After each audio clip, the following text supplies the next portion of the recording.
ونشهد أن محمدا عبده ورسوله اللهم صل وسلم وبارك على نبينا محمد وعلى آله وصحبه ومن سار على نهجه واستنى بسنته إلى يوم الدين.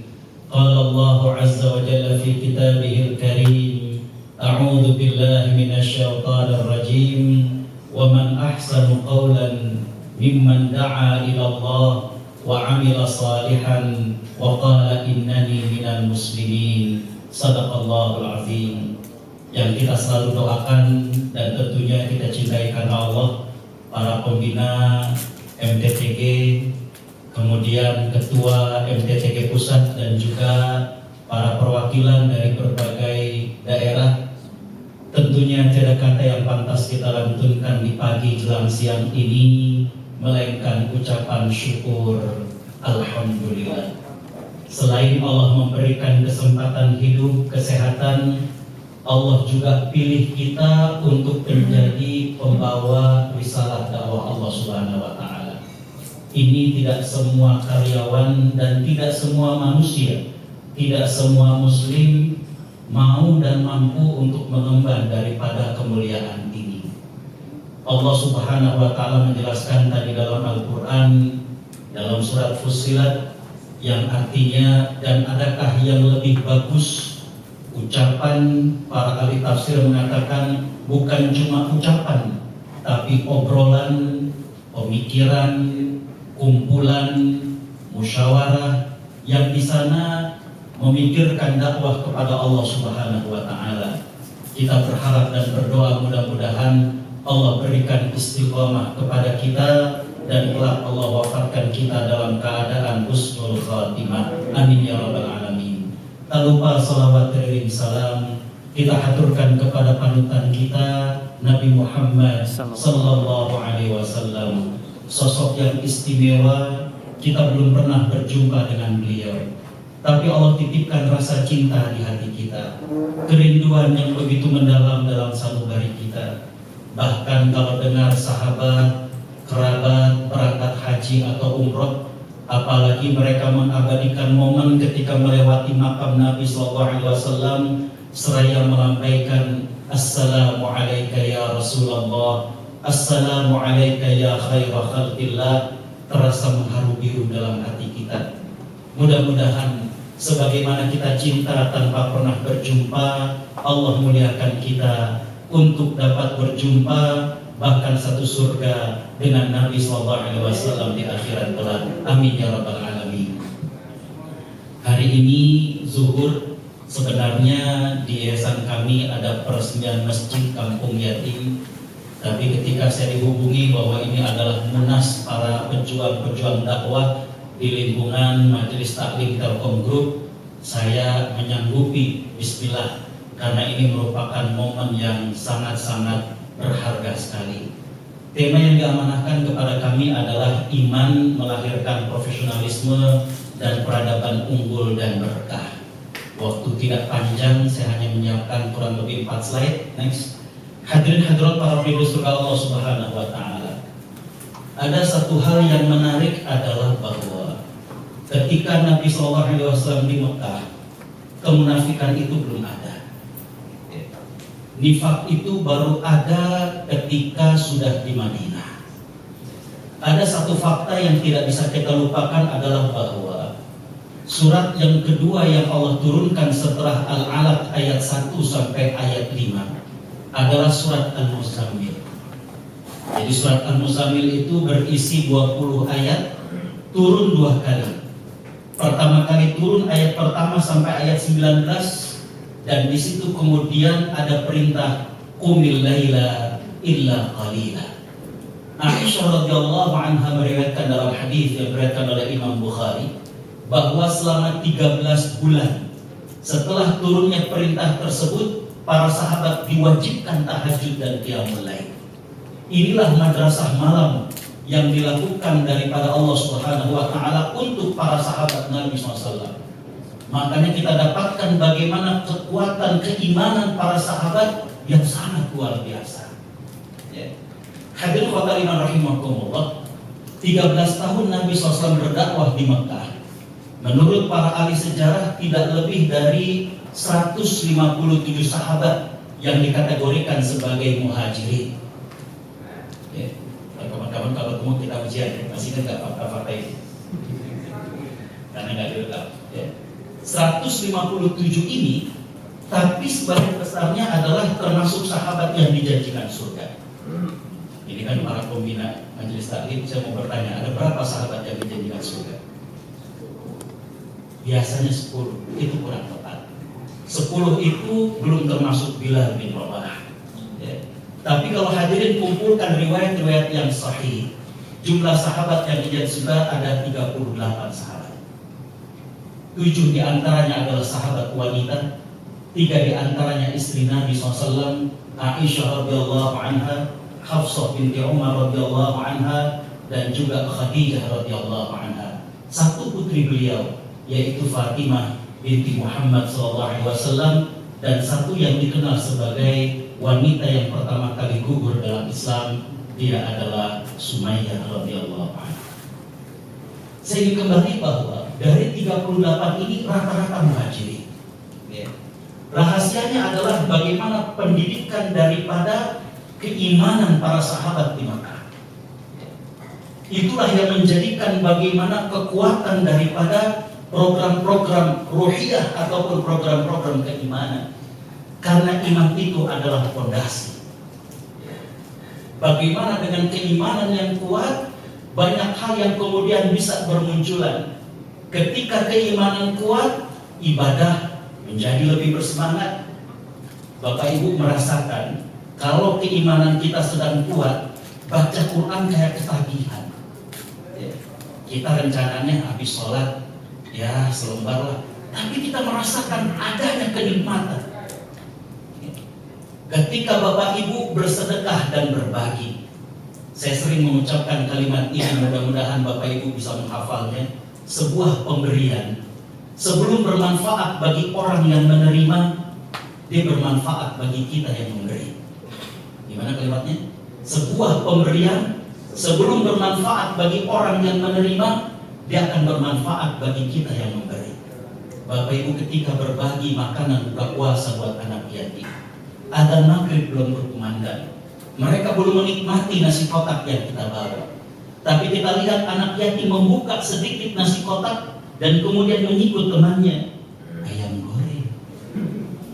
Belum dinikmati pemberian kita. Justru kita yang mendapatkan kenikmatan pertama. Apa itu? Manisnya iman. Bahagia luar biasa. Mungkin anak kita ketika dimasakkan ayam, ya bunda ayam lagi. Tapi bagi sebagian orang itu adalah hal yang istimewa. Keimanan ketika dia kokoh masuk ke jalur ibadah, dia bisa menikmati ibadah itu.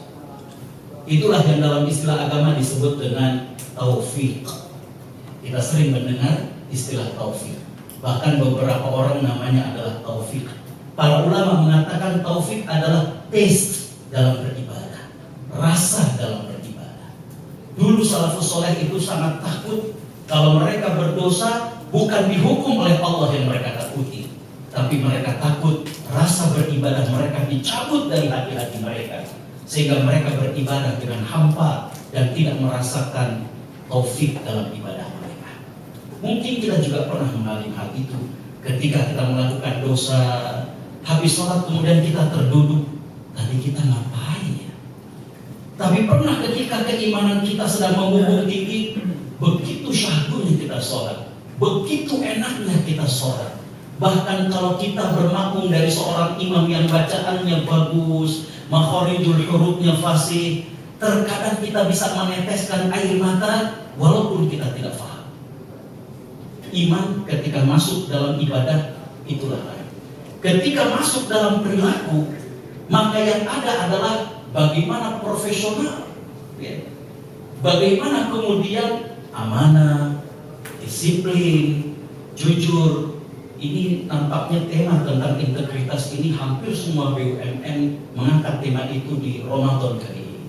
Saya kemarin ngisi di kantor pajak dan ternyata tema pusat dari pusat itu adalah berkaitan dengan integritas. Sebelumnya pekan lalu ada Mabit Nasional dari Direktorat Jenderal Bea Cukai, temanya juga tentang integritas.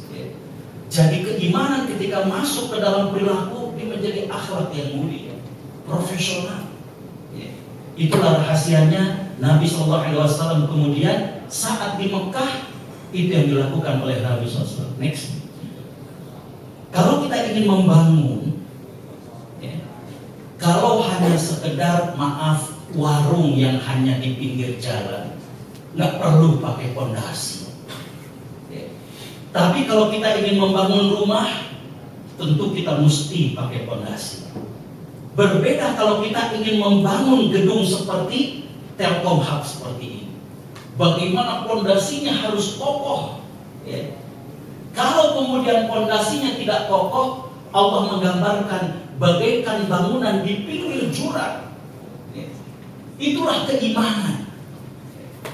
Apapun ketika kemudian yang lainnya kelihatannya hebat, program menarik, jamaah kayaknya ramai, tapi kalau kemudian bukan masuk melalui pintu keimanan, bagaikan kita membangun istana pasir yang rapuh. Allah Subhanahu wa taala berfirman, "A'udzubillahi minasyaitonir rajim. Afaman assasa bunyanahu 'ala taqwa minallah wa ridwanin khairun amman assasa bunyanahu 'ala syafa jurfin har fanhara bihi fi nari jahannam." Apakah orang-orang yang mendirikan masjid di atas dasar takwa kepada Allah dan keridhaannya itu baik, ataukah orang-orang yang mendirikan bangunan di tepi jurang dan runtuh? Disinilah iman sebagai pondasi.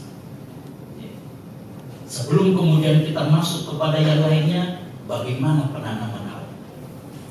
Saya cukup sering di sini baik kajian maupun khutbah Jumat.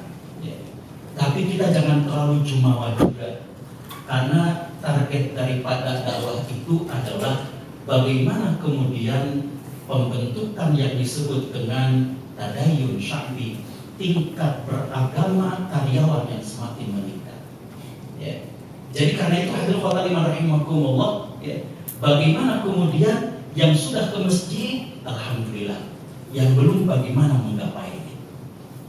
Salah satu yang menarik dari Masjid Jogokarian adalah mereka punya database. Bahkan saya pernah, dan itu yang mengelola anak-anak SMA, anak-anak yang lagi kuliah di sekitar Jogja. Jadi masjid, dan ketika kemudian di Zoom, itu akan kelihatan kotak-kotak dan itu ada merah, hijau dan lain sebagainya. Saya tanya, ini apa arti warnanya? Kalau hijau berarti rumah-rumah itu udah pernah ke masjid. Saya lihat lagi di Zoom lagi, ada yang kambing, ada yang unta. Ini maksudnya apa? Ini mereka pernah kurban dan ini pernah kurban dengan sapi. Jadi setiap kali mereka merancang program kerja, mereka punya target. Kita warga satu kelurahan ini, satu kecamatan, ada berapa kakak yang sudah ke masjid sekian. Target tahun depan kita tambah sekian persen. Database. Yang sudah di masjid ditingkatkan pemahamannya, keberagamaannya, ibadahnya, dan lain sebagainya. Hadirin khotimah rahimakumullah. Next. Kalau berbicara tentang iman dan profesionalisme, maka itu adalah dua sayap yang saling melengkapi. Saya mengatakan bahwa antara keikhlasan dengan keahlian itu mestinya dua-duanya ada pada diri seorang profesional mukmin. Keahlian menjadi sangat penting, begitu juga dengan profesionalisme. Dia adalah wujud ikhtiar terbaik seorang hamba, dan juga keahlian merupakan amanah ilmiah yang akan dipertanggungjawabkan. Dan ini adalah representasi hablum minan nas. Itu berkaitan dengan keahlian. Kita lihat bagaimana Nabi Yusuf alaihissalam ketika kemudian menyampaikan bahwa beliau menyodorkan dirinya untuk menjadi khazainul ard, beliau mengatakan inni hafizun alim, aku adalah orang yang bisa menjaga dan aku orang yang punya ilmu. Punya ilmu adalah kapasitas dan bisa menjaga adalah integritas. Maka keahlian profesional ini, hadirin khotimah rahimakumullah, menjadi salah satu sayap yang diperlukan daripada diri kita. Begitu juga hadirin khotaliman berkaitan dengan keikhlasan. Maka keikhlasan ini adalah berkaitan dengan wujud tawakal kita kepada Allah Subhanahu wa taala. Ini yang menjadi dasar penilaian Allah terhadap amal-amal kita. Dan ketika keikhlasan ada dalam hati kita, kita akan melihat bagaimana luar biasanya Allah Subhanahu wa taala untuk menyondongkan hati manusia ke dalam ajarannya. Saya 3 kali safari dakwah ke Amerika. Desember kemarin saya baru pulang dari Inggris, terus dari Doha. Ya. Dulu saya kenal Texas itu adalah kota koboi, ya. Dengan topinya, dengan sepatu jenggolnya. Tapi ketika saya ke sana terkejut. Saya ke 2 kota, ke Dallas dan ke Houston. Ya. Dan saya boleh katakan bahwa Texas sekarang sudah hampir menjadi kota santai. Ya. Di Dallas saya sholat di sebuah masjid. Waktu itu diajak sholat subuh. Habis sholat subuh yang ajak mengatakan, Pak Kiai kita tunggu syuruk dan kita sholat sunat. Siap. Ketika keluar saya terkejut. Masjidnya tidak terlampau besar, tapi lapangan basketnya saya hitung lebih dari 5. Saya bilang kok banyakan dan luasan lapangan basket. Kata beliau, ini masjid yang wakaf adalah pemain NBA Muslim Hakim Olajuwon.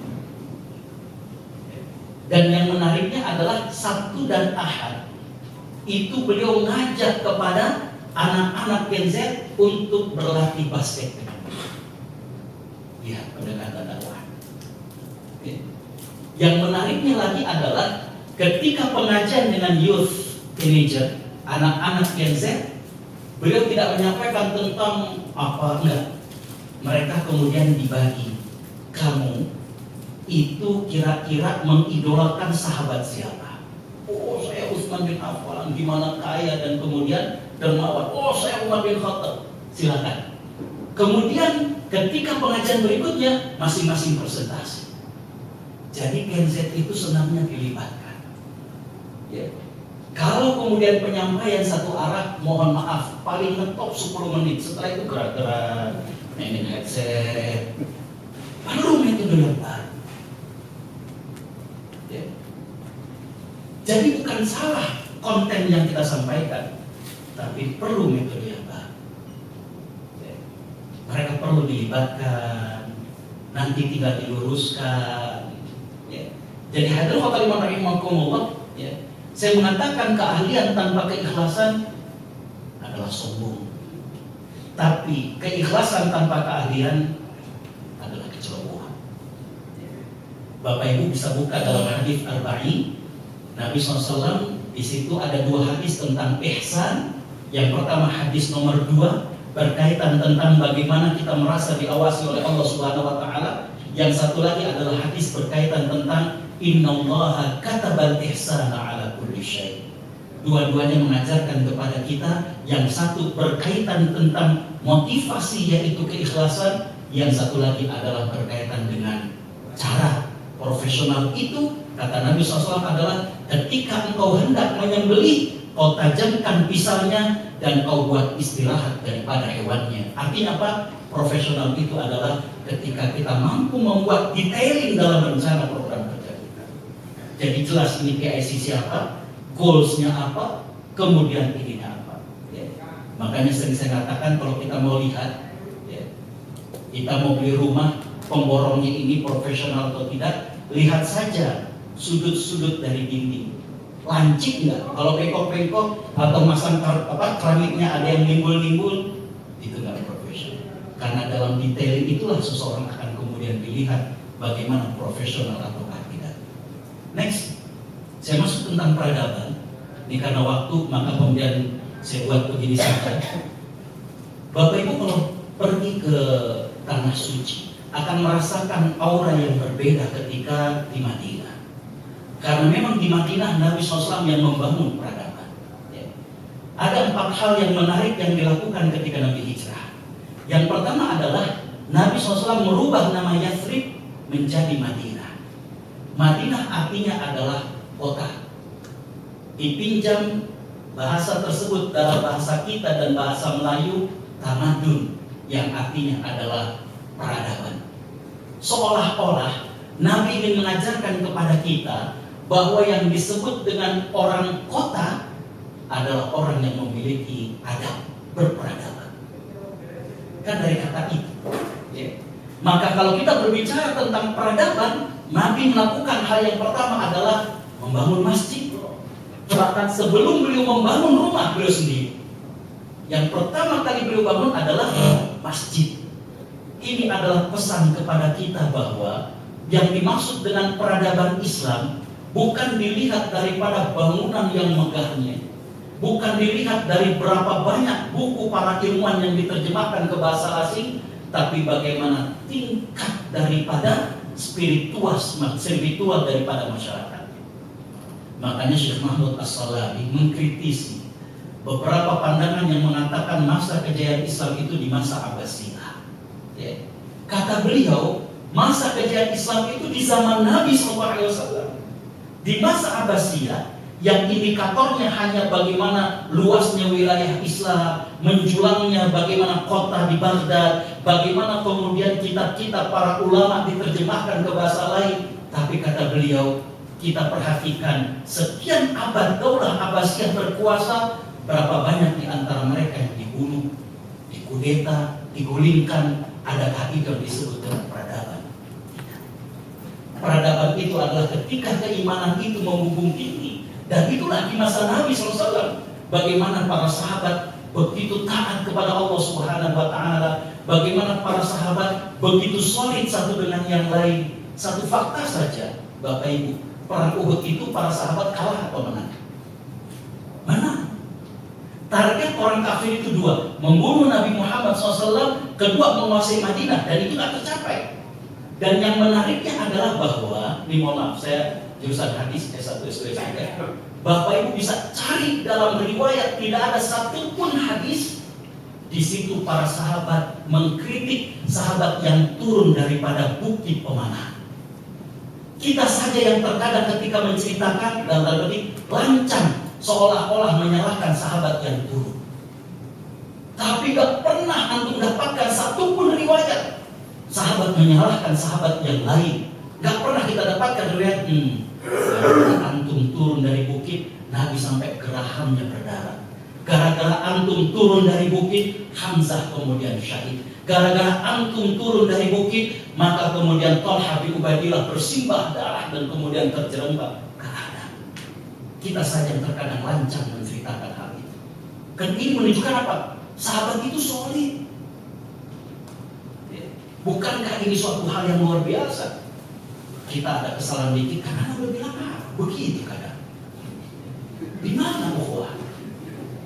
Ya, jauh, tidak tahu.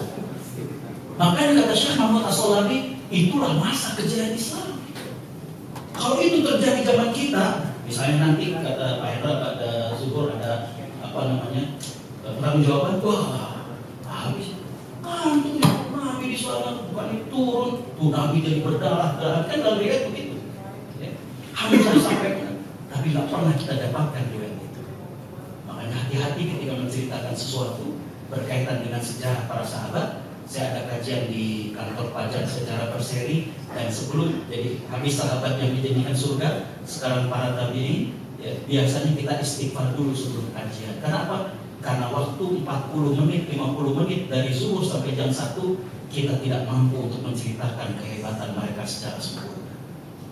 Jangan sampai karena cerita kita kemudian keistimewaan mereka menjadi turun kanan. Jadi peradaban dimulai dari masjid. Yang kedua, subhanallah, masalah para sahabat ketika hijrah ke Madinah itu mereka jobless, homeless, nggak punya pekerjaan.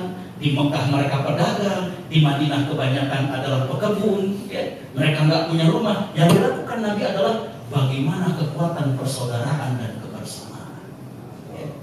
Dari Babus Salam, daripada pintu Masjid Nabawi, disitulah dulu dikatakan tempat Ahlus Suffah, sahabat-sahabat yang miskin, yang mereka hanya tinggal dengan beratapkan jerami daripada pelepah-pelepah kurma, di antaranya sahabat Abu Hurairah dan lain sebagainya.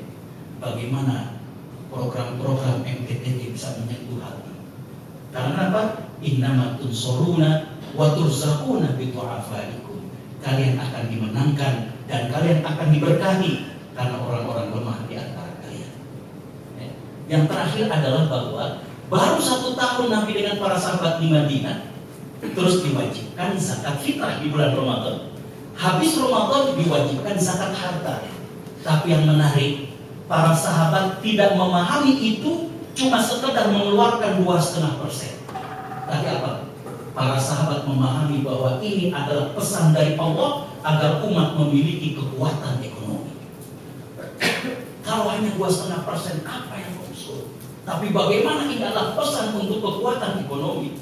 Makanya kita lihat bagaimana Utsman bin Affan membeli satu-satunya sumur di kota Madinah dan itu kemudian diwakafkan. Ya.